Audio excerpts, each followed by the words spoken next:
All right, folks, welcome on back here to the Diagnostic Trading Hour. I'm your host, Daryl Martin, right here on TFNN. Check us out on the web at TFNN.com, live coming to you inside the eSignal platform, or 10 hours of live radio commentary coming to you wherever you go on your mobile phone at TFNN.mobi.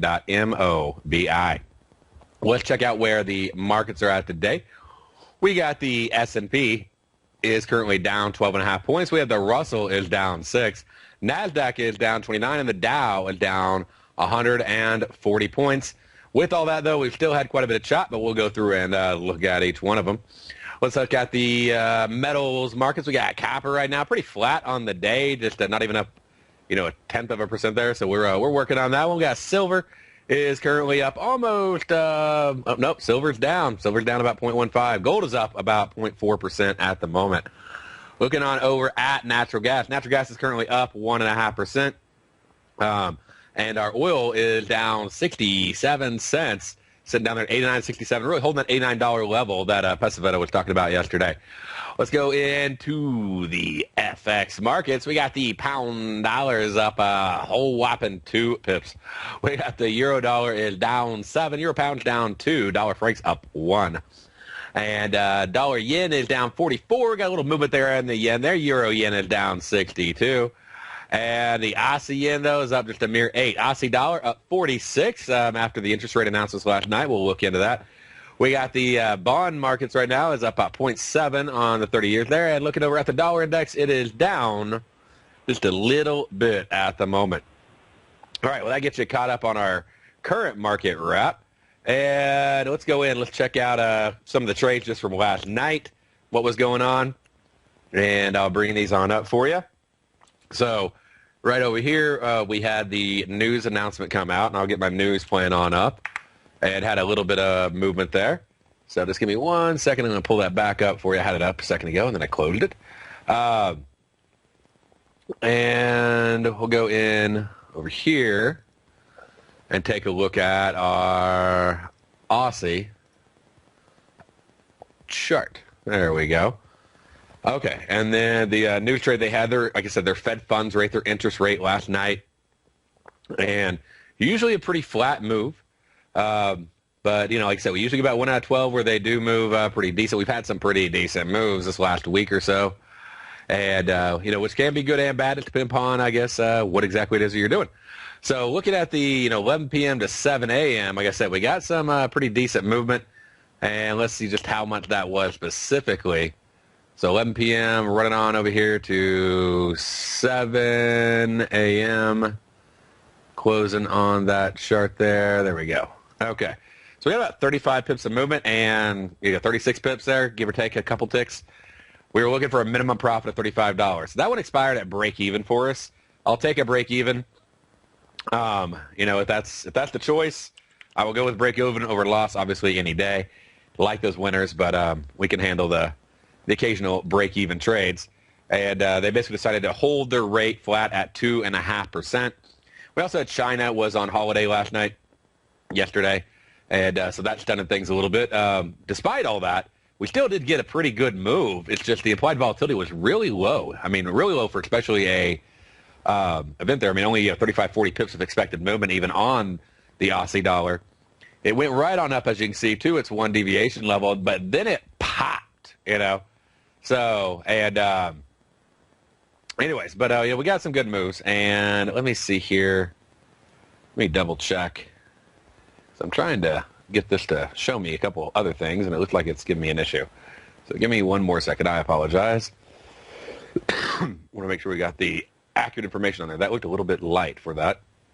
And every once in a while these charts pop up, and we've all been there, the lovely issues of technology, and they don't show us exactly what it is that we are looking for. Okay, here we go. So, all right, so we got this movement right up here. It moved down last night to half and then back up. Let's see if that, there we go. That's a little more, that's the chart that I'm looking for. Okay, so let me pull it on back over here. So 11 p.m., this is going to be a different number. So 11 o'clock right here. And then I'm going to have to shrink this chart down. Way back over here to 7. Okay, that's going to be a little bit bigger move. Right there. Okay, so 11 o'clock and taking that to 7 o'clock. Yeah, okay, so 35 pips would have been nice. Just the data was not updating on that chart. I think I had a date set because I was pulling a historical stat engine. I wanted to keep everything the same. So we got 46 pips. So it looks like it was down a little, 10 pips more than we expected. But still, just a low implied volatility. We moved on up. We got up to 1 deviation, and the Aussie dollar is currently holding right now up at a 1 deviation move. All right, so that gives us the Aussie dollar trade that we're looking at. We also had a couple others. Let's check them out. Let's go over to the dollar franc. And that also had an 11 p.m. to 7 a.m., so let's check it out. We had CAD building permits this morning. We had pound manufacturing PMI last night. So pretty, decent variety there. And here we go. Okay, so measure the 11 o'clock. And then over to the 7. This one worked out a little bit better. So on that one, we only had 3 pips off. It did have a pretty decent little move down, but it pulled on back up before expiration, which is how we're playing those Iron Condors. We're letting them do their thing, letting the paint dry. We expected a 25-pip move. We got a 30-pip move, but that wouldn't hit a stop or anything like that. Moved on all the way back up, 3 pips off. So on that one, we netted 22. So down 10 on Aussie, up 22 pips there on the dollar franc. So that would be net positive. And let's see, we also had the pound dollar, and then we'll go into the dollar CAD for this morning. Pound dollar, a little bit wilder ride, but it took off, and then it came on back. So we take that 11, and we're going to take it all the way to 7, just let it do its thing. Then, well, that's a nice trend line, but I need a calculator, ruler. There we go. All right, so right there, we got 27 pips. Now, this one moved pretty big. But unless you're, staying up and babysitting it or whatever, you wouldn't even out. It had a massive move up 80 pips, but gave it back. So just really a fantastic move going into 3 a.m. On that pound dollar one there. And we were looking for 35 pips. It moved 27. So that's still, at the end of the day, a 8-pip profit on the Iron Condor. Now, going on into this morning, we had the CAD building permits. And so let's check that out. Right on down here to the dollar CAD. On the CAD building permits, we're looking for an Iron Condor trading on the Nadex exchange. And we're entering at 8 a.m. So let's get right there. And we were taking it to 10 a.m. Look at that. Pip off. We were looking for $25. If you're able to get that trade, you could have easily legged into that trade. It popped down, popped up. So not very easy leg in. And 8:30 release. But a $25 minimum profit, that's $24. So about a 24, 7, like 25, and then we gave up 10. So overall, very net profitable on the 4 news trades we've had here in really just the last, 14 hours or so. So not too shabby, and 3 of those were while you were asleep. They were doing their thing. And so you part-time traders, it's a cool way to put on some trades before you go to bed and just let them work for you. If you don't know what I'm talking about, when I say this Nadex and these daily Iron Condors and these news trades, hop on over to TFNN.com. On the right side of the page, click on that Nadex banner, okay? Once you've clicked on that Nadex banner, then go ahead and click on Demo Trading Account. Fill in your username, your first name, last name, phone number, email address. Click Apply for Demo, and then you'll get an email with your password. You can log in right away and change that. They'll give you $25,000 of funny money. And you can start trading with. When you're ready to go live, just click up Open Account for free. And if you do open an account, it's the minimum deposit to open a live account is $100. Once you've made that minimum deposit, or $100 or more, you may put in $1,000, you may put in $10,000, $100,000, whatever. But your minimum deposit there, and then if you do that minimum deposit and you do at least 1 trade, you can contact customer service. They'll extend that demo out for you for a year. So pretty cool benefit. And, Tommy announced the winners yesterday. We had some people just knocking it out of the board. We had people trading. I knew about half the people on the top of the leaderboard. And, some of these people were using weeklies. I know Diaz was using some weeklies, Robert there. And then we got Willard was going in, and he was trading fast and heavy. Okay, like lots of trades.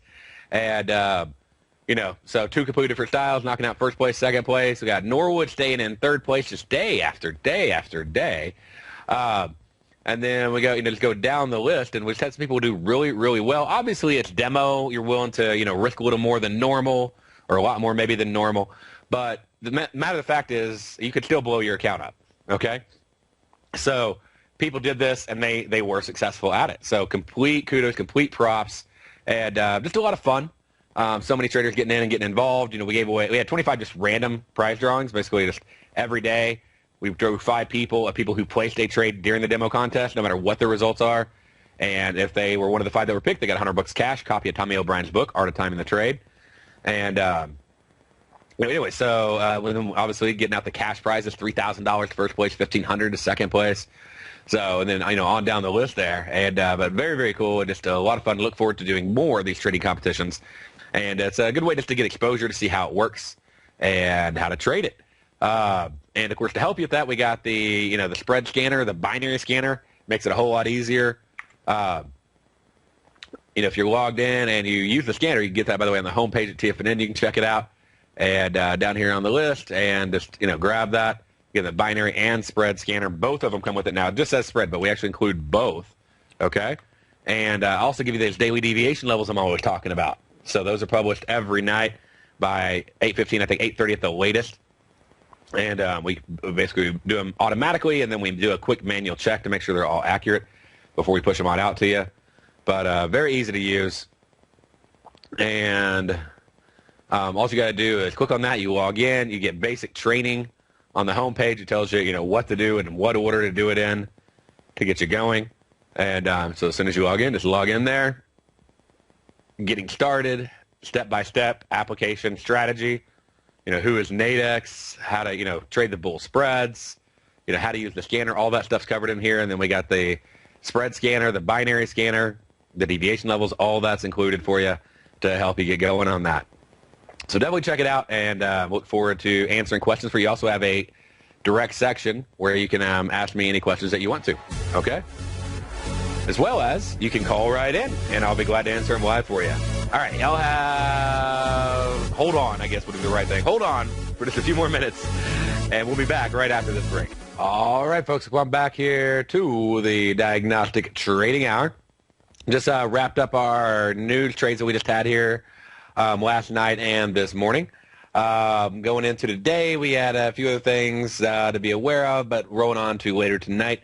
We do have the yen current account, and that's going to come out at 750. We can also roll on over here. Just got that on the the larger be aware list. Right on down here, current account.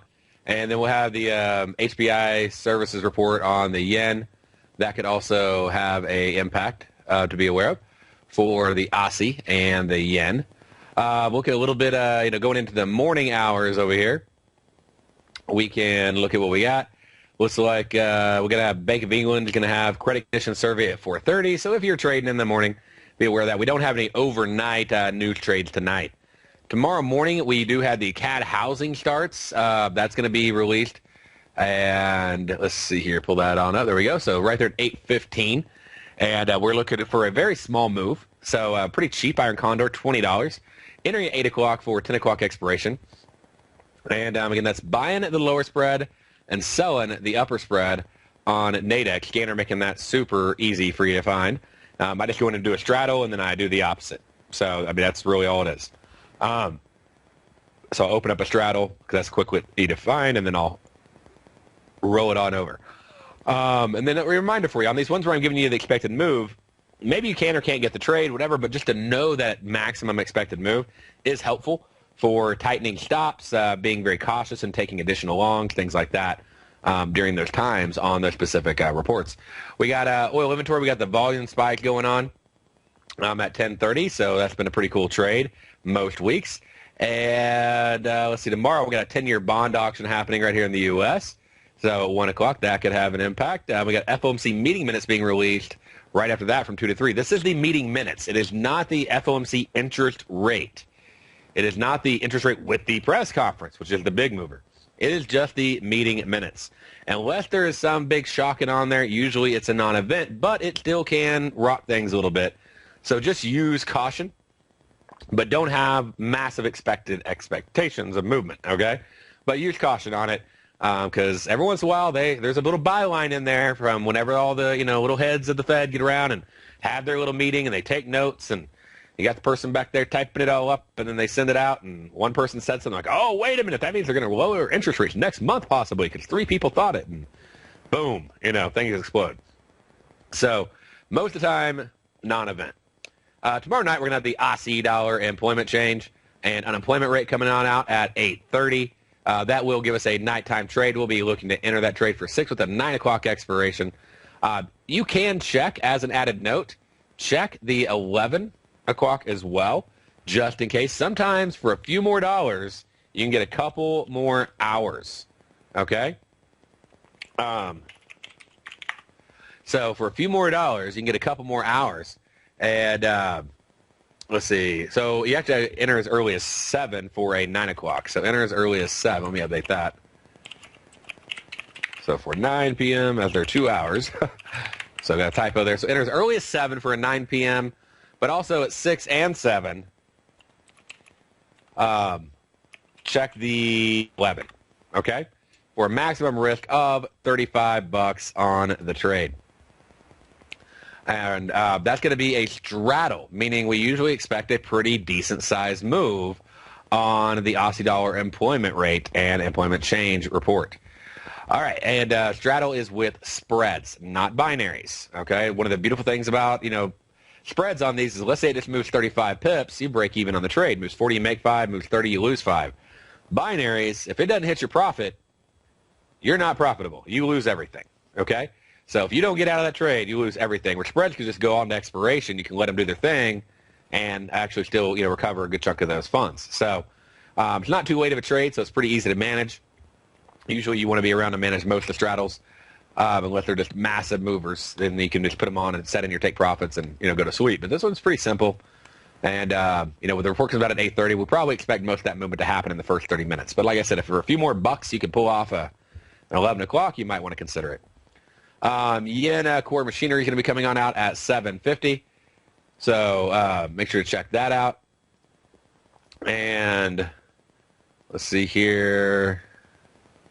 What else we got? That's really tomorrow's news trades all lined up for you. When we get back, we'll do some market reviews and maybe check out some market plans. Stay right there. We'll be back right after this break. All right, folks, coming back here to the Diagnostic Trading Hour. So just wrapping up, like I said, the news trades. We got that there for you in the top half of the hour. Let's go ahead to the bottom half. Let's start checking out some market movement. And we went into a couple markets already, but just to look at them on a little different light. Open this on up over here. Okay, so with these numbers right here, we got the euro dollar moving on down to about a 0.7 deviation level. We're going over to the pound yen and check that out. On the pound yen, we got about the same, about 0.7 deviation. So really not just a massive move up a little bit, down a little bit. Nothing fantastic. Pound dollar. But as you may notice, so we got some good MVPs. We got some shorts. We got some longs. If I go back to that pound yen for you, show you that I got a nice short trade.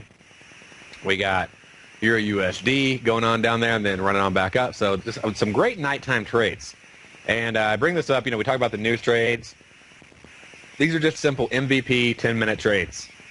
Really taking that first MVP right at the, in the evening. And it's not the second one as well, but I mean, once it breaks out, goes below it, simple, short, easy, small, trade. You don't have to go like all massive. You can go larger if you want to, but it's a great, simple, easy way to get started. We got oil right here. Everything a little bit choppy, like I said today. There's not as much movement. Looking over here at diagnostic bar charts here, just seeing a lot of chop, but keeping out of that with my chop filter there makes life a lot easier by just filtering the MVP against the simple pattern there. Russell had some little up moves, but some very little up moves. Came on down to about 0.7, but definitely still moving within the expectations on the hour, just not continuing. So you can see as it coming back down, came down to the expected move right here in the morning from 9 to 10. And then when it bounced on back up, it dropped down a little bit, pulled on back up. Still got, all but maybe a tick or so off the expected move on the way back up, and then on back down. Just not a whole lot happening. We may look at maybe a couple ways to could have traded that. We may pull that back up here in a minute. Looking on over at gold, really the same thing, just not a whole lot going on. Did have a little bust out on the expected move first thing in the morning. And so there was one right there. Just that, little reversal there, apex reversal. You could have popped in, went long on that. but pulled on back up and sort of got close to a popper there at the 0.5, just oscillating, still in that trade if you haven't got out yet. Well, that choppiness, be looking to hop on out of that one. And let's see, going on down to the NASDAQ. On NASDAQ here, once that opens on up for me, there we go. So got a little move up and then pulled on right back down, back up. That's what you define as chop. Chop is when you basically go down for an hour, up for an hour, down for an hour, up for an hour, and you're just not trending. And you can use that for swing trading and a lot of different types of trades. You know, you got boomerangs, knock this out, going on those expectations, looking for a short, pulls on back down, profitable, moves on down, waiting for an exceeding volume break. Boom, you got that. Go on back up. So definitely plenty of good trades, you know, on the list. If you're trading ADEX, you can trade those choppy markets really easily with those simple boomerangs doing, you know, in the monies for reversals whenever you're getting close to the range. You got the P3 breakouts for going on the breakout right at the top of the hour. And, you know, if it breaks, unless I'm breaking out a lot, I'm not really looking for P3s. But if we're breaking out a lot of volume, then I will look for the ones looking to go. We got a dollar index losing a little ground today after that massive run it's been having. Decided to back off. We'll see how it ends up for the week if it keeps that winning streak going. But it ran on down and actually dropped a deviation on the day. And, you know, gave some decent little momentum scalps in that process. But overall, you know, pretty choppy still. I mean, up 0.5, down 0.5, and then actually down to 1. So a total of 1.5 loss off the high of the day. So a lot of things choppy, range-bound. But, you know, that's where you need to learn to trade range-bound strategies. That's where you need to learn to trade butterflies. That's where you need to learn to trade the condors. Because you can trade those in those strategies. And one of the things, you know, I tell people about is, you know, any of you who, you know, you don't even have to know about golf. I mean, unless you're Happy Gilmore, you need more than 1 or 2 clubs in your, you know, your golf bag there. And you don't just show up with a putter. You don't just show up with a driver, okay? You got, you know, you got your sand wedge, and you got your putter, and you got, you know, a few different drivers, and you got your irons. You got to have a few different ones in the bag. And looks like on that topic, we got a caller in right now. We got Johnny Phillip calling about the euro. How can I help you out, John? Hey, Daryl. Thanks for taking the call. By the way, thank you for mentioning just what you probably thought was a trivial point earlier in your dialogue here today, namely, when one has an active funded account, even with minimum amount at Nadex, one can call in a request of the people to extend the demo account for a year. I wasn't aware of that. Oh, yeah. Awesome. So thanks for mentioning that. And thanks for explaining all the binary spread, Condor, and Straddle trades that you do. So that being said, I would like to ask you if you can share with us some information explaining how some of the contest winners last week, and you mentioned the 3 on top of the leaderboard, and you mentioned you knew or know some of these people personally or via consultation and trading, and granted with fictitious accounts. Yeah, that makes things a little easier. Yeah, you can swing for the fences and not employ risk management. But I do recall Tom O'Brien speaking last night and the night before to a couple of contestant leaders, one fellow from Hawaii, another person from Texas. Question: what kind of trades are people doing to deliver, you know, huge percentage gains, especially those guys and women who are able to do so on multiple days? I just have no idea. Was hoping you could explain conceptually what people are up to. I know a little bit. Obviously, I don't know their trading account, so I'm not sitting right by them. From the conversations I've had, a lot of that is not just due to massive percentage gains on a single trade. A lot of that's due to massive size, right? I mean, if you're going in and you do 100 contracts and you make $10, it doesn't sound like a lot, but that's $1,000, right? If you do that over and over and over and over again, I mean, you make $10,000 in a day, right? I mean, if you did it 10 times, you did 100 contracts and made $10. So I know that's how one of the contestants that was up there in the top 3, he was sort of doing very, you know, smaller trades, you know, like, you know, $10 to $20 on the trades, and just doing scalp trades and using volume spikes. I talk about volume spikes a lot on the show. Yes. And he was using, you know, volume spikes to do that, and he was just hitting them as hard as he could. So, I mean, he was just literally hitting like 10, 10, 10, 10, 10 as fast as he could hit the button. and going in on them. So that I know that was one of the traders that was in the top 3. Another one made some massive gains. I want to say it was Norwood, and from what I recall, I haven't talked to him personally yet. I mean, not like recently, but I mean I do know him. But from what I understand, he was doing weekly contracts, and last week was an insane week, right? I mean, in all facets. I mean, oil was crazy, FX was crazy, indices were crazy. I mean, we were getting like 2, 3, even more than 3 deviation moves on some markets. Yes, last week was extraordinary. Yes, correct. Yeah, so last week was definitely an extraordinary week, and I don't want to diminish, I mean, the awesome performance, making like 75 grand in a week period on a 25 grand account. But obviously doing weeklies, making that kind of profit, that there's some very large gains that would require some very large moves. By the way, weekly options are really far out. It was very nice for you, Tom, and the Nadex people to arrange to have massive volatility last week for the contest. That was we were trying to figure out the perfect week. We're like, this week, that's the one that is going to be volatile. So let's go ahead and just hit the volatility button on for the demo and get it going. Like if I could find that lever, So I have one in my Ninja platform. They have this. It's pretty funny, but they have this lever. You can go in and you can put it on a simulator, and I can make the price go up or down on my chart. And I can make it how fast I want it. It's more for testing out like an automated DOM or something like that, Understood. And so, yeah, I'm like, we always joke about how, the people at the Fed have access to that lever for the real market. But it's like, if I can get the real one, I just had this demo. But, yeah, that worked out. It was perfect. We could have had a better week as far as volatility for doing the demo contest. I mean, you could do you could do great, obviously, in flat markets, or just, decent markets. But, I mean, having massive volatility, that's really, I think, what helped really, and Norwood took advantage of it. There was volatility picking up the week before. It wasn't like it was flat, 2 weeks ago. It was decently volatile the previous week. The FX markets were really picking up. A couple of the indices were starting to get a little crazy. It was like it was building, and he took advantage of that. Now, if it would have happened on a flat week, then that obviously would have, if he was doing like strangles and stuff like that, would have just, bombed. But, he did great on that. So, I mean, that was more of a...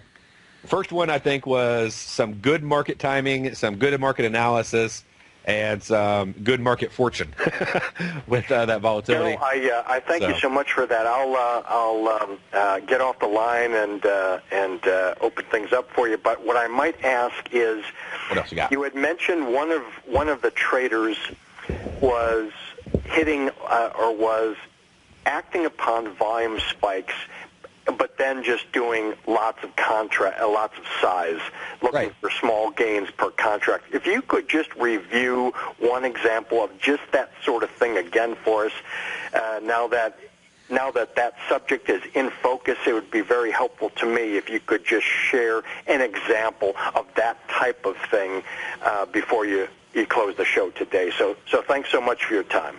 You bet. Yeah, I'll try to pull one up before we close it out. Thanks so much. Bye, Dale. Thanks for calling in, John. And I think we have Rob on the line as well from Orlando. You there, Rob? Yes, I am, Daryl. Awesome. Thank you for holding it.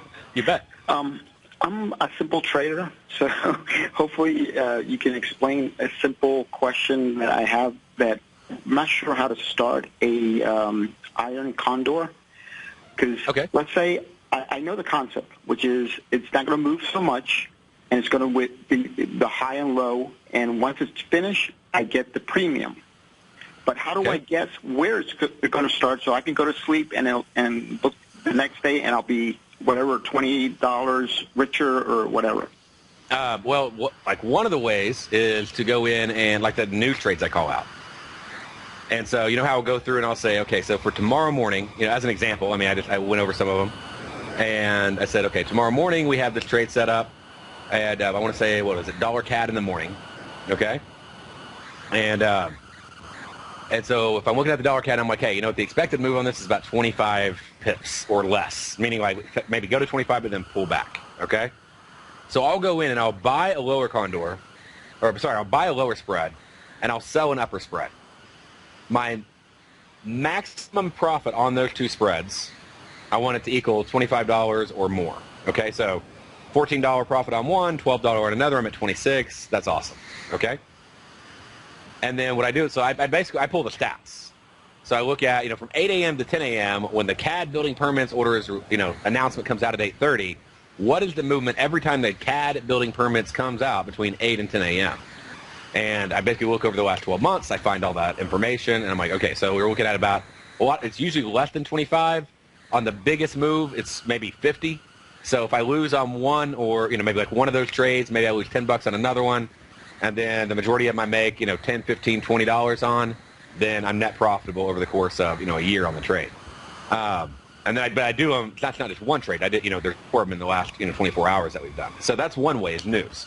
And news is very easy to time because it's the same event, same time of day, night, and you have to do all the research. So, but I do that and I give all that away for you, here on the show. Another one is just I plot expected ranges, and if you want to know more about how to get access to that, you can always email me on that. But I'll look at expected ranges on 1 hour, 2 hour, 4 hour, 6 hour. The deviation levels that we include inside the scanner, I actually tell you how far to expect a market movement between, basically 6 and 8. So that more than cover between, let's say you decide to get in at 8 o'clock at night. You said go to bed. What's the deviation move? What's the expected move? Basically 75% of the time, we don't expect it to move more than a deviation move. So what is that expected movement? And then can I get put a trade on a condor where I would be, profitable if it moved, about that far but came back some, which usually we expect it to come back, would I be profitable on the trade? And so deviation moves are one of the easiest ways to put on like a daily Iron Condor. And then news is a way to put on like a 2 hour, or maybe a 5 hour Iron Condor. That's 2 methods. I mean, there's a lot of methods, and then expected ranges on hours and 2 hours and 6 hours and stuff like that is another method. So, but you have to have proper expectations of movement, or else you're just guessing. You're shooting in the wind. Right, Daryl.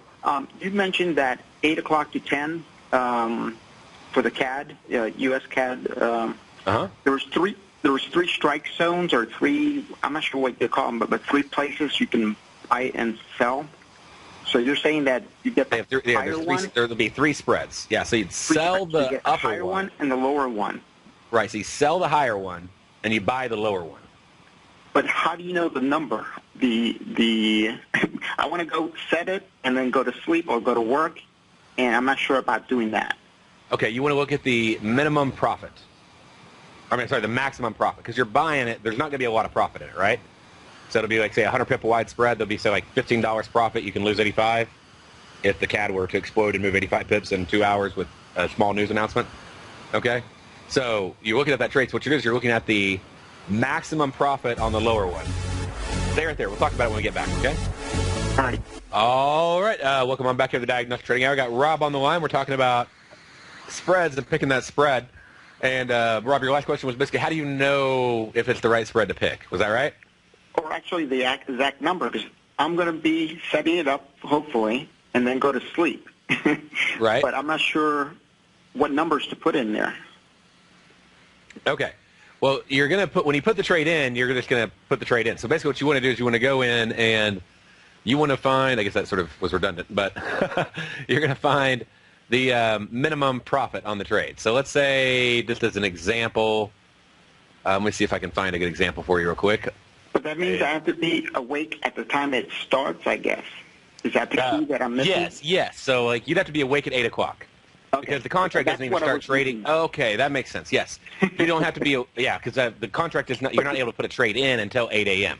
But then I can set up where to take profit and then go to sleep. That's what I was missing, the starting up of it. Yes. So like when I say an 8 a.m. to 10 a.m. Iron Condor, it means we're getting in at 8 for a 10 o'clock expiration. News announcement maybe comes out at 8:30, so we put the trade in at 8 o'clock. We get filled on that. We put in our take profits, and then we're done. If you do take profits, I usually don't even do take profits on most of them. So I just let them expire because you end up paying $5 on bid-ask spread, and it's at $10 of value. When you got 20 ticks, you give it $10. It's really not worth it. So can you do the sample of the person that was asking the question before me? Because that was very interesting. Yeah, I'm gonna try to do that. I'm gonna have to pull up an entire chart and load everything up on it. So it's not an instant process. Well, thank you again, Daryl. You bet. Yeah, no problem. But you got your question answered about basically dates to get in when it starts. Awesome. All right. Thank you, Rob from Orlando. We got that knocked out. Let me try to see if I can pull up an example right here, and I'll put a 5-minute chart up on gold. I'm looking at 5-minute bars, and I do the spike striker. And and then I'm going to be looking at volume spikes on the chart. Here we go. And here I load my indicator up, makes it a little easier. So there's the volume spike tracker right there. And basically what this does, it looks for bars on 3 different time frames. I watch 5, 10, and 15-minute time frames. Indicator lets me watch all 3 at once. But it lets me see when the volume is double the volume of that on either side. Okay? So when the volume is double, if it's not double, if it's, I mean, this one may be close, but it's got to be double. Like we have actual 971, actual 1819. It's not double, so it didn't give me a trade. And what it looks for is when it's double. So like right here's a great example, okay, just from this morning on gold.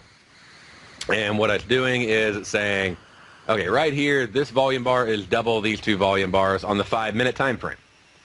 Okay? When it is double that amount, so at the end of that bar, that's when we are confirmed that this is half of the middle bar, or the middle bar is double both sides, then it will look at the price analysis to determine whether it's a long or short trade. When it's a long trade, I buy an in-the-money trade, usually around as high as 80, but sometimes 60, 70, $80 on the trade, and then I'll sell it out at usually about 95 to get out of the trade before expiration.